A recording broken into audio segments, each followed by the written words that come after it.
የሥራና ክህሎት ሚኒስቴር ባለፉት 3 ዓመታት ለ9.6 ሚሊዮን ወጣቶች ቋሚ የሥራ ዕድል ፈጥሬያለሁ ብለዋል።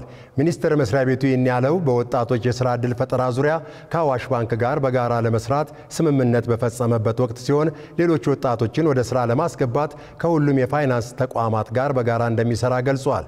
ስምምነቱን የፈጸመው አዋሽ ባንክ በበኩሉ በዚህ ዓመት ከ4.2 ቢሊዮን ብር በላይ ለአነስተኛ ኢንተርፕራይዞች ብድር መስጠቱን ገልጾ ይህንኑ ተግባሩን በተለይ ለአዳዲስ የፈጠራ ስራዎች አጠናክሮ እንደሚቀጥል ጠቁመዋል።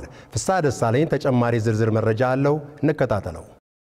የሥራና ክህሎት ሚኒስቴርና አዋሽ ባንክ በወጣቶች የሥራ ዕድል ፈጠራ ላይ በጋራ ለመስራት ለ5 ዓመታት የሚቆይ ስምምነት ትናንት ተፈራርመዋል። የመግባቢያ ስምምነቱ ዋና ተግባር የጥቃቅንና አነስተኛ ኢንተርፕራይዞች ሰራተኞችን አቅም ማጎልበት፣ የፋይናንስ አቅርቦትን ማመቻቸት እንዲሁም የፋይናንስ ዘርፉን ዕውቀት ማሻሻል ይገኝበታል ተብሏል። በዚሁ ወቅት በሥራና ክህሎት ሚኒስቴር ባለፉት 3 ዓመታት ስልጠና ከወሰዱ ወጣቶች መካከል ከ9.6 ሚሊዮን በላይ ለሚሆኑ ወጣቶች ቋሚ የሥራ ዕድል መፈጠር እንደተቻለ ተነግሯል። ይህ በእንዲህ እንዳለ አሁንም ከ2.3 ሚሊዮን በላይ የሚሆኑ ወጣቶች በሚኒስቴር መስሪያ ቤቱ የተለያዩ የክህሎት ስልጠናዎችን ወስደው የብድርና የመስሪያ ቦታ እንዲመቻችላቸው እየተጠባበቁ ይገኛሉ ተብሏል።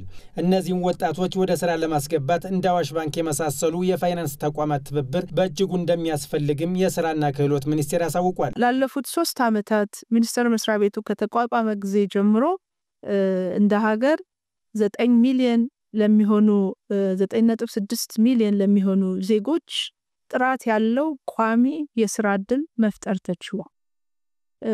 በቂ ግን አይደለም። የኢትዮጵያ ወጣቶች በጣም ትልቅ ዲማንድ አላቸው፣ ብዙ ናቸው።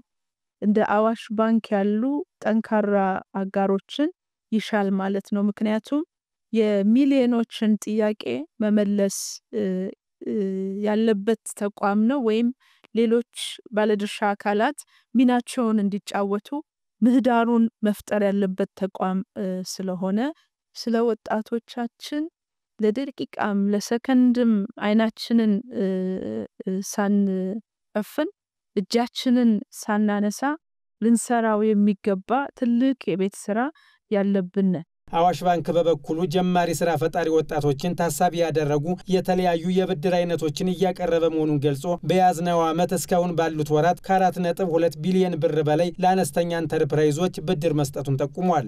ባንኩ አክሎም በተለይም ወጣቶችን በማብቃት እንዲሁም የፋይናንስና የመስሪያ ቦታዎችን ለወጣቶች ተደራሽ ከማድረግ አኳያ ከሥራና ክህሎት ሚኒስቴር ጋር በጋራ ለመስራት መስማማቱን ገልጿል። የሁለቱ ተቋማት ስምምነት በሀገር ውስጥና በውጭ ሀገራት ሥራ ላይ ለመሰማራት ስልጠና የወሰዱ ወጣቶች በእውቀትና ክህሎት እንዲሁም በገንዘብ ጭምር ለመደገፍ የሚያስችል መሆኑንም ባንኩ ተናግሯል። ዛሬ በሁለቱ ተቋማት መካከል የተፈረመው ይህ የመግባቢያ ሰነድ የሰራተኞችን አቅም በመገንባት የዲጂታል ኢንተርፕራይዞችን እድገት በማፋጠን የሥራ ፈጠራ ስልጠና በማበረታታት የፋይናንስ አቅርቦትን በማመቻቸትና የፋይናንሻል ዕውቀትን በማጎልበት የሀገራችንን ብልጽግና ለማረጋገጥ በሚደረገው ጉዞ ላይ የራሱን በጎ አስተዋጽኦ የሚያበረክት እንደሚሆን አምናለሁ።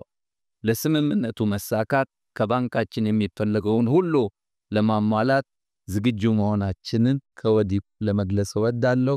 ሌሎች የፋይናንስ ተቋማትን በወጣቶች የሥራ ዕድል ፈጠራ ዙሪያ በተለይም ወጣቶችን በማብቃት እንዲሁም የፋይናንስና የመስሪያ ቦታዎችን ተደራሽ ከማድረግ አኳያ ከሥራና ክህሎት ሚኒስቴር ጋር በጋራ እንዲሰሩ ጥሪ ቀርቧል።